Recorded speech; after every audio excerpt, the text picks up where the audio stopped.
NCERT series अगले video में देखते हैं क्लास 12 के एनसीईआरटी, ठीक है। और अच्छे से ध्यान से एक एक लाइन देखना है आप लोग को, हर लाइन एक इम्पोर्टेंट है। और अच्छा एक वीडियो लगे तो अच्छा कार्य ये करना है, वीडियो को अपने ग्रुप दोस्तों से शेयर करना है जिनको एनसीईआरटी नॉलेज नहीं है। तो आज देखते हैं हम लोग हड़प्पा का अंत, ठीक है। यहाँ से क्वेश्चन मिलेगा, हड़प्पा कैसे, चोलिस्तान के बारे में बताए थे, पाकिस्तान से हटा जो थार वाला क्षेत्र है, मतलब रेगिस्तान वाला क्षेत्र, वहाँ पे चोलिस्तान है। तो यहाँ पे देखिए कि हड़प्पा का अंत कैसे हुआ। अंत कैसे हुआ, लोग क्या क्या माना, जलवायु परिवर्तन, वनों की कटाई, अत्यधिक बाढ़, नदियों का सूख जाना और मार्ग बदल लेना, भूमि का अत्यधिक उपयोग सम्मिलित है। अब देखिए इनमें से बोलेगा इसमें से क्या अनुमान है, इसमें से वैसे ही देखिए कुछ कारण कुछ बस्तियों के संदर्भ में सही हो सकते हैं, परंतु सभ्यता के पतन की व्याख्या नहीं करती है, पूरी तरह सत्यता का प्रमाण नहीं मिला। लेकिन एग्जाम में देखने को मिलेगा ऐसा कौन सा प्रमाण है जो नहीं मिलेगा। इसमें 4 ऑप्शन आप तो देख ही सकते हैं एग्जाम में जो क्वेश्चन आ रहा है, तो उठा के देंगे डायरेक्ट यहाँ से, ठीक है। तो जलवायु परिवर्तन, वनों की कटाई, अत्यधिक बाढ़, नदियों का सूख जाना और मार्ग बदल लेना और भूमि का अत्यधिक उपयोग, ठीक है। इस इतने कारणों को ध्यान से याद नहीं करना है, बस समझ जाना है, समझना है ना क्या क्या है चीज इस चीज को, ठीक है। आगे हम लोग देखते हैं कि देखिए एक ये बुक याद कर लीजिएगा, जॉन मार्सन का एक बुक था Mohenjodaro and the Indus civilisation 1931, ठीक है। 1925 में मोहनजोदड़ो के इसी भाग से 16 लोगों की अस्थि पंजर उन आभूषणों सहित मिले जो इन्होंने मृत्यु के समय पहने हुए थे। अब देखिए एक बार जब बिहार साई 22-13 का मेंस था, उसने यही पूछा था इनमें से क्या नहीं मिले, क्या क्या था, तांबा का शीशा था, सूती वस्त्र था। तो जब मेंस में ऐसे क्वेश्चन पूछे जा सकते हैं तो क्या लगता है कि अगले एग्जाम में इस तरह का नहीं देगा, देगा ही देगा। तो उस क्वेश्चन के लिए ही आपको लड़ना है। 1925 में मोहनजोदड़ो के इसी भाग से क्या मिला, 16 लोगों के अस्थि पंजर, ठीक है, आभूषण सहित। पूछ ले कहाँ से मिले, मोहनजोदड़ो, कालीबंगन या जो भी हो, सुतकेंडी, कांगीडोर, मिस्र सभ्यता, मेसोपोटामिया सभ्यता, कुछ भी दे सकता है। तो याद रखिएगा मोहनजोदड़ो से मिला। 1947 में आई देखिए RIM व्हीलर, इतना याद रहे, व्हीलर याद रखिएगा। 1947 में हमारा देश उस समय पूरा प्रगतिशील पे था, आज़ादी में, इसलिए उस समय पूरा चक्के की तरह घूम रहा था, तो ऐसे याद करिएगा व्हीलर। भारतीय पुरातत्व सर्वेक्षण के तत्कालिक डायरेक्टर जनरल थे। अब एग्जाम में डायरेक्ट मिलेगा, डायरेक्ट क्वेश्चन आएगा यहाँ पे। 1947 में जो है भारतीय डायरेक्टर जनरल कौन थे पुरातत्व सर्वेक्षण के, वैसे तो पहली बार अलेक्जेंडर कनिंघम थे, आगे बताएंगे, लेकिन भारत में 1947 समय में कौन था, ये क्वेश्चन एकदम मिलेगा देखने को एग्जाम में। तो क्या आपको आपका अनुभव नहीं करता ये क्वेश्चन है ऋग्वेद में पुरुष शब्द का उल्लेख किसके लिए किया गया है, एकदम उसका एक फेवरेट क्वेश्चन बनने वाला है आगे एग्जामों में।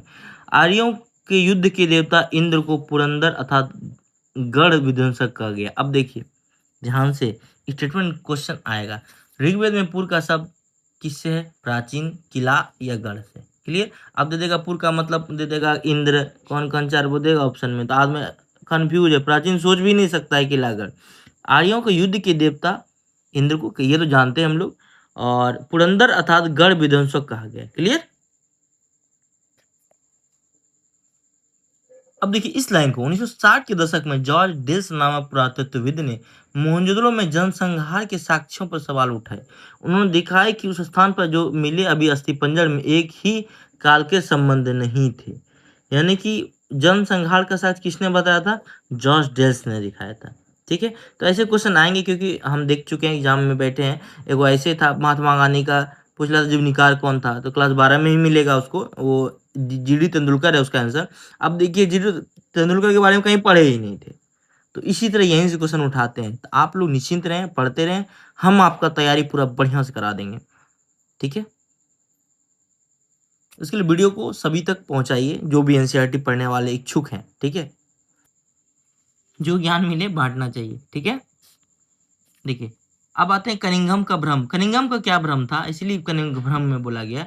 कनिंघम ने ही भारतीय पुरातत्व सर्वेक्षण के पहले डायरेक्टर जनरल कनिंघम ने 19वीं शताब्दी के मध्य में पुरातत्व उन्नत का आरंभ किए थे। अब देखिए इतना बड़ा लैंग्वेज आएगा, हम लोग इतना जानते हैं कि भारतीय पुरातत्विक साक्ष के पहले डायरेक्टर कौन थे, जनरल कनिंघम। 19वीं शताब्दी के मध्य में पुरातत्विक उत्खनन का आरंभ किसने किया था, तो कनिंघम ने करवाया था, ठीक है। आगे देखते हैं, साहित्य तथा अभिलेख का प्रयोग अधिक पसंद करते थे उस समय के लोग, इसीलिए कनिंघम के भ्रम बोला गया। अरे कनिंघम को भ्रम हो गया है, ये सब कुछ नहीं है। लेकिन बाद में कनिंघम ने लगातार अपना कार्य जारी रखा, ये आज रिजल्ट है। क्या हम लोग पढ़े हुए हैं ना मोहनजोदड़ो को मृतकों को टीला क्यों बोलते हैं, ऐसा नहीं कि मृतक है वहां पे, वहां आवासीय मलबों का निर्माण हुआ था, ठीक है। उन्हें ही टीला कहते हैं, इसलिए उसके भूमिखंड का अनुरोध है, भूमिखंड का एक आवासीय मलबों का निर्माण हो, इसलिए उसको मृतकों का टीला। एक एनटीपीसी में पूछा गया था कि किस शब्द में, किस भाषा में मृतकों को टीला कहा गया है मोहनजोदड़ो को। तो हिंदी भाषा, सिंधी भाषा, कौन कौन भाषा था, साला गलत हो गया था उस समय, नहीं पता था उस समय। ठीक है,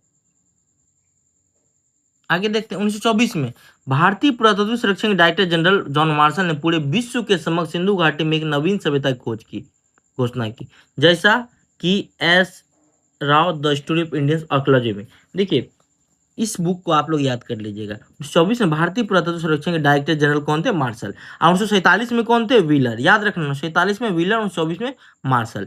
मार्शल ने ही पूरे विश्व के समक्ष सिंधु घाटी की नवीन सभ्यता खोज की परिभाषा की थी। अब देखिए कितना कॉमन है ये सब क्वेश्चन, ये सब आपको हिलने नहीं देगा, ये सब क्वेश्चन एग्जाम में आ गया तो। मार्शल और व्हीलर का याद कर लीजिएगा, ठीक है। एक छोटा सा लाइन देख ली, हड़प्पा में कुछ हड़प्पा स्थलों से कपास के टुकड़े मिले, पता है कपास का खोज हड़प्पा स्थल से हुआ था, ठीक है। और इस पहनावे के विषय में नहीं मिला है, मूर्तियों के चित्रण पर निर्भर रहना पड़ता है। अब देखिए आद्य शिव के बारे में, आद्य शिव एक मोहर मिला। अब देखिए आद्य शिव के बारे में आप देखेंगे बहुत कुछ क्वेश्चन कहीं कहीं आपको प्रैक्टिस सेट में देखने को मिलेगा। आद्य शिव मोहरों को देखते हैं, जिसमें धार्मिक ग्रंथ ऋग्वेद कहाँ से मिला? ऋग्वेद 1500 1000। आप देखिए यहाँ पे तो एक और क्वेश्चन बन गया, ऋग्वेद का कब से कब तक का था? 1500 से 1000, ठीक है। 1000 के बाद उत्तरवेद दिखता है। तो रुद्र नामक एक देवता का उल्लेख मिलता है, देखिए, है ना। देखिए एक आभूषण से लदी हुई नारी मिली, पर हम लोग पढ़े होंगे, है ना। ये देखिए जिसे मनुमूर्तियां कहते हैं, ऐसे मारुति देवी की संज्ञा दी गई, ठीक है। मारुति देवी का हड़प्पा सभ्यता में एक विशाल स्नानघाट मिला। कालीबंगन और लोथल में मिली अग्निवेदियां। आप देखिएंगे लुसेंट में भी ऐसे क्वेश्चन दिए हुए हैं। तो अग्निवेदियां कहाँ से प्राप्त हुआ था?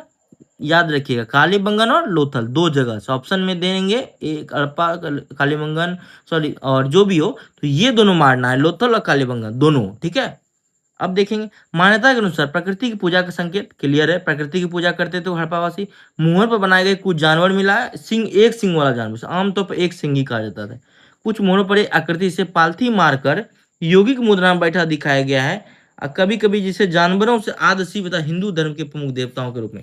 देखिए इस लाइन से यहाँ स्टैंड बना क्वेश्चन आएंगे, इसको अच्छे से अंडरलाइन करके पढ़िएगा, ठीक है। यहाँ पे इस फिगर को देखिए, यहां से क्वेश्चन बनते हैं, बनेंगे। मिट्टी का खिलौना, इसका आंसर आप लोग कमेंट में देंगे, मिट्टी का खिलौना कहां से मिला था, ठीक है। देखते हैं आप लोग दे पाते हैं उत्तर। अब देखिए इस खंड को देखिए, यहां से क्वेश्चन आएंगे। देखिए पाषाण काल को 3 भाग में बांटा था, पूरा, मध्य और नव पाषाण काल। अब देखिए पूरा पाषाण काल को भी 3 भाग में बांटा था, निम्न, मध्य और उच्च पूरा पाषाण। तो निम्न जो आप पहले तो जाना है, पूरा पाषाण काल 20 लाख से कहां तक थे? ये 12,000 तक, ठीक है। 20 लाख से 12,000, इसी में ये तीनों घटना घटित हुआ था। एग्जाम में डायरेक्ट यहाँ से एक बार ऐसे क्वेश्चन पूछा गया था, आप लोग को विश्वास नहीं होगा, पूछ लेता है कितना कार्यकाल कितना साल का था।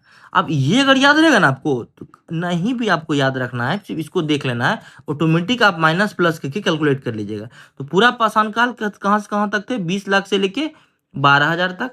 12,000 के बाद मध्य पाषाण काल आए, ठीक है। 12,000 से 10,000 ये नव पाषाण काल था, ये 2,000 साल, ठीक है। उसके बाद 6,000 तक, 10,000 से लेके यहाँ तक चला, सॉरी 6,000 तक नव पाषाण, 6,000 के बाद आया ताम्रपाषाण काल, ठीक है। फिर 2600 ईसा पूर्व में हड़प्पा सभ्यता आया, ठीक है। 1000 ईसा पूर्व में आरंभिक लौह काल महापाषाण। आप देखिए ये इस लाइन से देखिए, यहाँ से क्वेश्चन आप 67वीं बीपीएससी का प्री का क्वेश्चन एक बार देख लीजिए खोल के, आपको मिलेगा कि लोहा का खोज किस ईसा पूर्व में पहली बार हुआ था? ऑप्शन में 1000 ईसा पूर्व था, और था आंसर यही इसका था, आरंभिक लौह काल महापाषाण शैव काल। अब देखिए इस को आप लोग अच्छे से पढ़ना है आप लोग को। देखिए पूरा पाषाण को 3 भाग बांटा गया था, 20 लाख से 12,000 पूरा पाषाण का चला। इन तीनों का अपने से बांट लीजिएगा, 20,000 से लेके 80,000, 80 से पूछा था कितना, हाँ कितना परसेंट है पूरा पाषाण काल में, आपका पूरा का पूरा में पाषाण काल में कितना परसेंट पूरा पाषाण काल था। हम कैलकुलेट करके मारे थे, उसमें अप्रोक्सीमेट आंसर आ गया था, ठीक है। तो ये देखिए इस तरह क्वेश्चन आएगा। नौ पाषाण काल के लिए बता दें, 20,000 से लेके 12,000 तक था पूरा पाषाण काल, 12 10,000 था नौ पाषाण काल। नौ पाषाण काल जो आए फिर सॉरी मध्य पाषाण काल 10,000 तक, और 10,000 का 6,000 तक था नौ पाषाण काल, और 6,000 में ये आया ताम्र पाषाण काल, और